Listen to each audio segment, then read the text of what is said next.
உலகில் எந்த மொழியையும் விட பழமையானது, ஆனால் இதயத்தில் என்றும் புதிதாக பொங்கும் ஒரு உயிர்மொழி. மூங்கில் காற்றின் இசையிலிருந்து மழைத்துளியின் மென்மை வரை அனைத்தையும் அனைத்துப் பேசத் தெரிந்த அம்மாவின் கன்னத்தில் விழும் பாசச் சுவடு போல் இனிமையான மொழி தமிழ். தொட்டிலிலே தாலாட்டுப் பாடி தனித்தாயாக உலகை நடத்திக் கற்றுத் தந்த ஒரு பேரொளியின் பெயர். இந்த மண்ணில் பிறந்த ஒவ்வொருவரின் இரத்தத்திலும் சிலம்பின் சத்தம் போல் ஒலிப்பது தமிழ். நம் நெஞ்சை நிமிர்த்தி நிற்கச் செய்வது தமிழ். எந்த துன்பத்திலும் தாளம் கொடுத்து தழுவுவது தமிழ். இன்று இங்கே நான் பேச வருவது ஒரு உரை மட்டுமல்ல, இந்த மண்ணின் மெய்யான அடையாளத்திற்கு நான் செலுத்தும் பெருமை வணக்கம்தான்.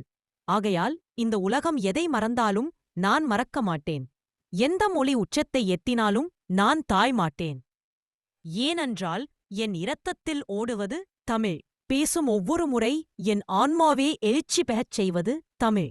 என் மூச்சில் கலந்த உயிராக இருப்பது தமிழ். தமிழ் வாழ்க! தமிழர் தலைநிமிர்ந்து விளங்குக!